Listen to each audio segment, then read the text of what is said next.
I still say publicly we don't need IMF money. By বিদেশের টাকা লাগবে না, আমাদের টাকা দিয়ে আমরা করতে পারবো।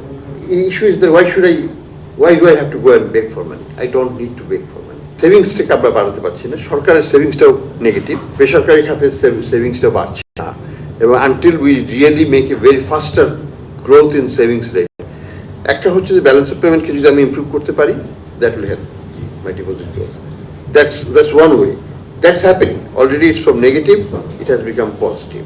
So আমার কিন্তু foreign savings কিন্তু আমার হয়ে গেছে. I am saving as a country because our current account is surplus, and it will remain surplus or small negative, but it will be virtually balanced. I don't want to have a big surplus. Private sector একটু কাজ করতে হবে on their বিশেষ করে financial অ্যাকাউন্টের ফ্লোটা আনার ব্যাপারে। সেটা হতে পারে স্টক মার্কেটে, হতে পারে সেটা হতে পারে আপনাদের ওবিইউ এর থ্রুতে ক্যাশ ফ্লো ইনজেক্ট করা। আমাদের এখানে অনেক কাজ করার আছে, এটা করতে পারলেও আমাকে ব্যালেন্স অফ পেমেন্টে একটা এডিশনাল হেল্প দেবে।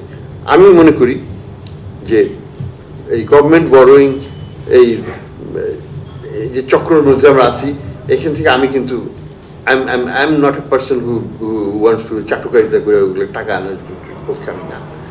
Actually public all. We have issues with the IMF. We're working on it, but the issue is that I'm not going to compromise on that, and our financial position is very strong.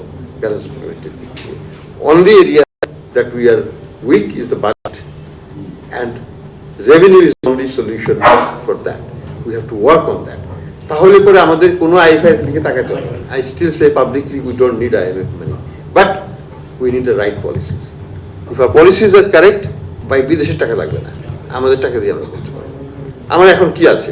আমার এখন প্রায় 29 billion এই বছর আমার remittance আসবে, আমার 50 billion আমার export আসবে।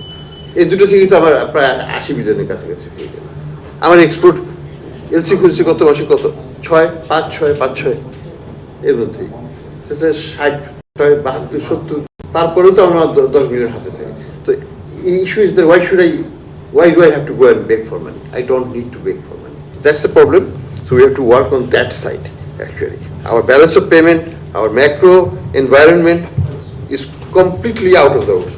যদি ওই দুবাই ওয়ালারা মনে করে যে তারা এক্সচেঞ্জ রেট বাড়াতে পারবে, let them take their bet. The foreign ambassadors came to me and said, why do I have to buy from company X? I said, yes, company X can ask any price. তারা 150 টাকা চাইতে পারে ডলারে, they have the right to do so. But I have the right to buy at my price, and that is 122 and below. সে যদি দিতে রাজি হয় তার কাছ থেকে নেব, না হলে নেব না। That is our choice, and the price for exchange rate will be determined in Bangladesh Bank, not by Dubai. Absolutely make it clear to those transactors, those aggregators.